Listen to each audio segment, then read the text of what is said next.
Paz do Senhor Jesus a todos. A paz do Senhor Jesus. Pessoal, antes da gente começar, não se esqueça de curtir e compartilhar o vídeo, tá bom? Vamos orar? Senhor Deus, meu Pai, te agradecemos mais uma vez por poder estar meditando na Tua Palavra, Senhor. Em nome do Senhor Jesus, Senhor, nos dá acesso à Tua sabedoria para que a gente venha entender e compreender, Senhor, todo o texto e andar na Tua Palavra todos os dias das nossas vidas. Amém. Pessoal, é o seguinte, hoje nós estamos em Êxodo 12, 13 e 14, certo? E aqui no 12, o título diz assim, a instituição da Páscoa, né? Lá no... bom, vamos lá. Aqui a gente sempre linka algumas coisas, né? Com a questão de Cristo, né? Como Cristo veio, como Cristo morreu, como Cristo vai ser, como foi, né? Então, e aqui foi mais uma parte do contexto em Êxodo que a gente viu que tem muitas coisas falando de Deus, né? Então aqui é a instituição da Páscoa. A instituição da Páscoa nada mais é do que uma exemplificação do que vai acontecer com o Cordeiro lá na frente, né? No 5 diz assim, o Cordeiro será sem defeito, macho de 1 ano, podendo também ser um cabrito. Vocês guardarão o Cordeiro até o 14º dia deste mês e todo o ajuntamento da congregação de Israel o matará no crepúsculo da tarde. Então aqui ele pega assim, ele fala assim, o cordeiro tem que ser, cadê? Nossa, acabei de colocar. Ah, tá. O cordeiro será sem defeito. Cristo era sem defeito, nem pecado tinha, certo? E todo o ajuntamento da congregação de Israel o matará no crepúsculo. Então o que acontece com Jesus lá na frente? Os próprios judeus, né, no caso lá os hebreus, os judeus, gritam pro romano, crucifica-o, né, crucifica-o. Então todos eles, a culpa foi deles, né, mataram Jesus, livraram Barrabás. No 7 diz assim, pegarão um pouco do seu sangue e passarão nas 2 ombreiras e na viga superior da porta. Aqui ele está exemplificando a cruz, né? Porque a parte superior estava sangrando, era a cabeça, que tinha coroa de espinhos, e os seus braços, né, os braços e costas aqui, porque tinham sido chicoteados, né? Então, toda a parte superior de Jesus estava sangrando, e foi o sangue deles, né, espatifou no madeiro ali, que era a cruz. Mas aqui na frente, diz assim, que o Senhor... Lá no 23. Porque o Senhor passará para matar os egípcios. Quando, porém, enxergar o sangue na viga superior da porta e em ambas as ombreiras, o Senhor passará por cima da porta e não permitirá que o destruidor entre na casa de vocês para matá-los. Aí eis a questão, né? O povo... Ai, meu Deus, dá sua lapiseira aqui. O povo está aqui... Jesus está aqui e Deus está onde? Está lá em cima. Jesus está entre o povo e Deus, certo? Elevado. É ou não é? Está elevado. Aqui diz que quando o Senhor passar por cima, ele vai ver o sangue do cordeiro e não vai matar quem está embaixo. E é por conta de Jesus ter morrido pelos nossos pecados que nós não morremos. Que a graça dele nos sustenta. Entendeu o exemplo? Sim. O sangue dele garante a gente.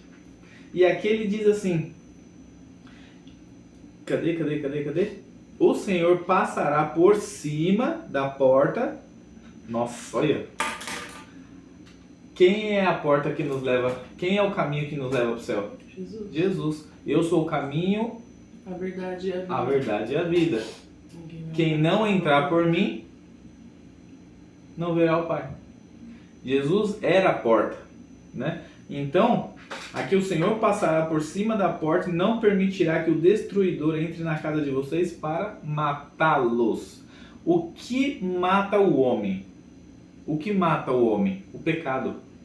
E a gente não está falando da carne física, está falando do espiritual, da alma, né? Tanto que a Bíblia coloca o inimigo como o inimigo de nossas almas, não é o inimigo da nossa carne. Lá na frente também vai falar, a nossa briga não é contra a carne, mas sim contra os principados e potestades. Então Deus nunca se preocupou com isso aqui. Ele está preocupado com o que é eterno. Concorda comigo? Coloca no comentário se você concorda comigo ou não. Concorda comigo? Sim. Então aqui ele vai falar, e não permitirá que o destruidor entre na casa de vocês para matá-los.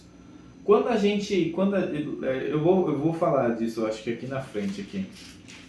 Só você já tem um extremista, porque ele se preocupa assim com as coisas. Extremista é sacanagem, aí você me deixa tipo Ele mais. diz que a gente tem que cuidar do nosso tempo. Ah, com certeza.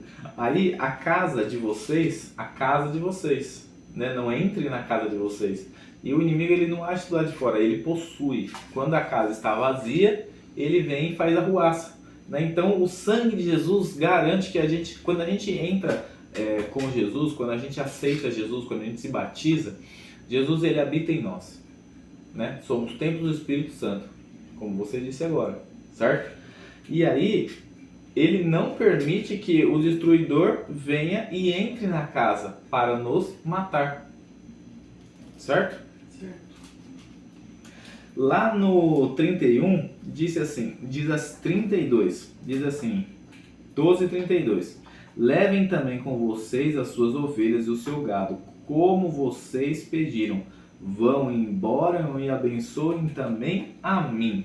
Aqui é o faraó falando para Moisés e Arão o quê? Que eles têm que ir embora, mas antes abençoem também a mim.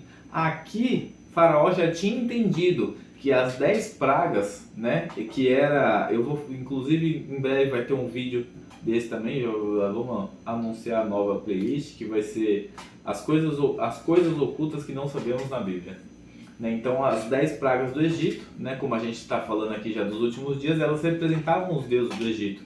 Né? Ali era uma humilhação do único Deus vivo, mostrando que os outros deuses não servem para nada.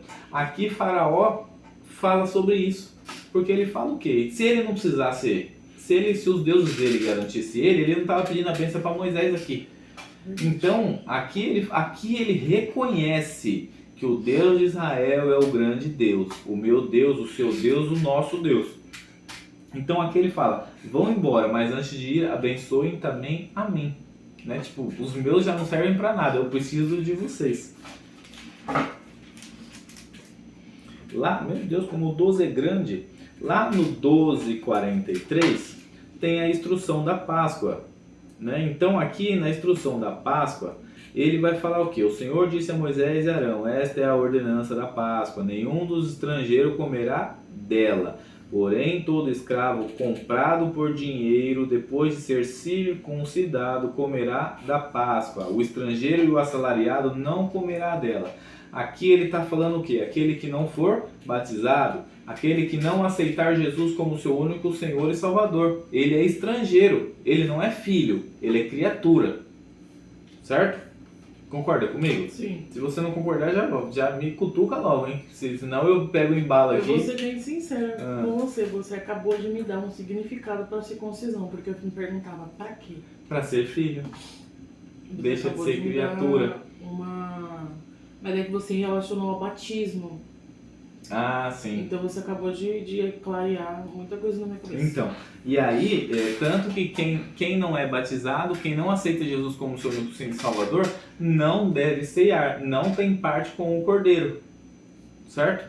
E a nossa ceia hoje, né, lá na frente, Jesus vai dizer para os seus discípulos quando vai ceiar, esse aqui não é mais o pão, esse aqui não é mais o vinho, agora essa é minha carne, esse é o meu sangue, que foi cortado por vós, certo?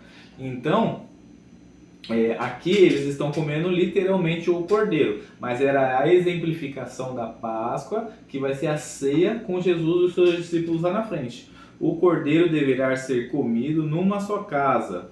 Não levem nada da carne para fora da casa, nem lhe quebre os osso nenhum.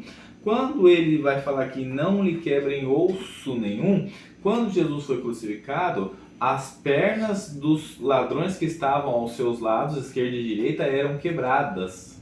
Não sei porquê, também talvez seja para sofrer mais, né? Nunca parei para pensar nisso. Mas Jesus ele não foi quebrado, justamente porque era uma ordenança, nenhum osso do seu corpo seria quebrado, já dizia o profeta. Lá na frente vai dizer assim, não, lá na frente não, tem que continuar do 48 para fazer sentido. Porém, se algum estrangeiro se hospedar com você e quiser celebrar a Páscoa do Senhor, que primeiro seja circuncidada todas as pessoas do sexo masculino, depois poderá observar a Páscoa. Aqui ele está falando o quê? Se veio alguém de fora, eu vou usar o nosso exemplo hoje de igreja, de igreja física mesmo, né? Se vem alguém de fora e fala assim, por que eu não posso ceiar com você? Né? Não é nem um exemplo só do evangélico cristão, mas tem também o exemplo do católico. Ninguém vai lá na igreja católica, pega a hóstia e toma a hóstia. Primeiro ele faz a catequese. Para o evangélico a mesma coisa. Primeiro ele aceita Jesus, depois ele se batiza e depois ele toma a ceia. Né? Lá na frente nos evangélicos, a gente até falou sobre isso no começo, né? Quando a gente falou sobre Marcos e Mateus, certo? Quando a gente leu Marcos e Mateus, que ninguém ceia antes de se batizar. Jesus ele só institui a Santa Ceia depois que eles vão a João Batista e João Batista batiza Jesus, né? Então aqui também, se vier algum estrangeiro, se vier alguma criatura até você e quiser ceiar, ele terá que ser feito filho. Ele vai ter que aceitar Jesus, ele vai ter que ser batizado e aí sim ele pode fazer parte do corpo de Cristo. Amém? Quer acrescentar alguma coisa aqui? Não. Tô vendo que você está emocionada, tá tudo bem? Tudo muito explicado. Ó, aqui vai falar dos primogênitos, a festa dos pães sem fermentos, e o 14 é a travessia do Mar Vermelho. Na travessia do Mar Vermelho eu não marquei nada, mas aqui, só para exemplificar aqui Deus ele fala que o nome dele será glorificado em Faraó. Por quê? Porque Faraó, mesmo endurecido, né, aqui vai falar que se formou um muro de água à esquerda e um muro de água à direita. E eles passam ali com os pés secos.